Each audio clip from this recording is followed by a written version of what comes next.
What is going on, people? Welcome to your 60-second Java tutorial.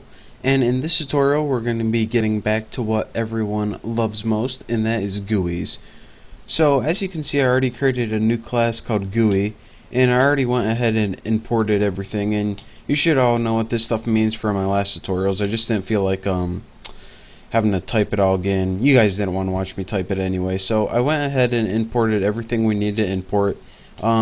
We'll figure out what these do later, so if you watch my other tutorials you already know what to do. But anyways, go ahead and make a new class called GUI and have it extends JFrame, and I'll leave that up if you guys want to copy, I guess.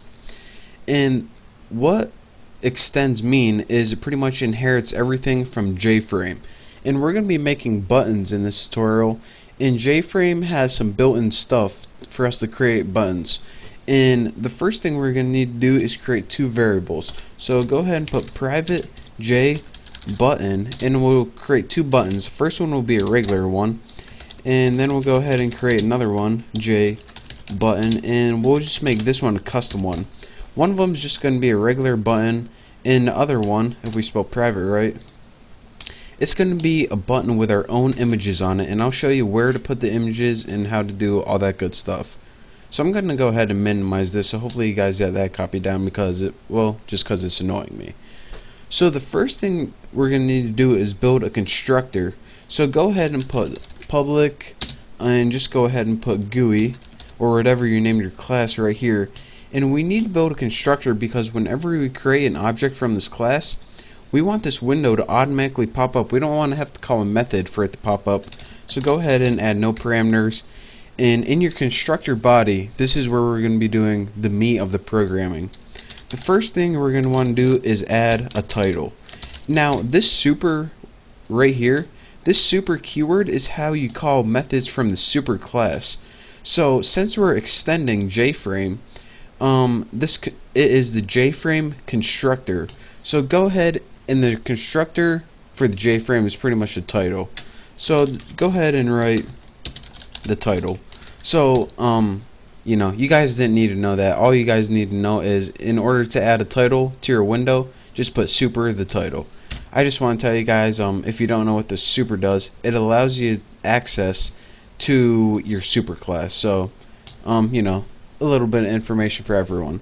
So now that we have a title on our window, we can go ahead and make the layout for the buttons. We can do the set layout, and you guys should know this still from the last tutorials when we were working on GUIs, and we'll just go ahead and put new flow layout, just like that. And now this just gives us a default layout, so we don't have to code it ourselves. And now let's go ahead and add our first button to our screen. So we'll take that variable we made. I name mine reg. You can name yours whatever. Equals new JButton, and this JButton method is a method to add a button, and it takes one parameter for here, and it's pretty much the text that's going to be on the button. I'm just going to name mine reg button. So now if we go ahead and add this to the screen, we now have a blank screen that has a title of the title on the title bar, and we have a button that says reg button on it. Well, that's pretty good, pretty neat, but we can do better. Let's go ahead and make a button using our own custom picture in it, and when you roll over it, you get another picture.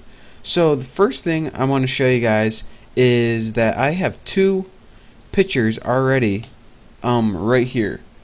And how did I get these pictures here so I can use?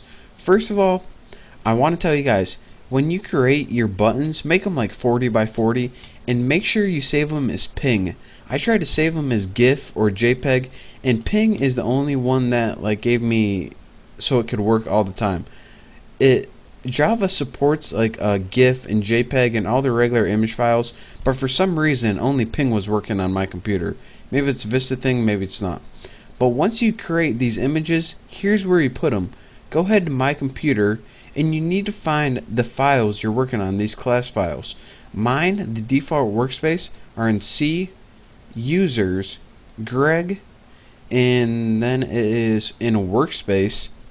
And go ahead and go to, let's see, mine is in Bucky, source, and then this is where all your class files are, like apples, that GUI one we just created. Put them in the same directory as that, so then you don't have to write a bunch of image paths. You can just write the file name and you're good to go. So your workspace might be a little different, and if you don't know where your workspace is, as soon as you open Eclipse, it tells you where your workspace is. So just copy that, find it, and that is where you want to put your ping files right there. So now that you got your ping files in your same directory as your class, we can go ahead and well, make some fancy buttons. So let's go ahead, and how you do that is in your icon class, and you have to name it icon. Go ahead and give it an object name such as B, and what we need to do is put new image icon, and this is built in, so you can't change any of this.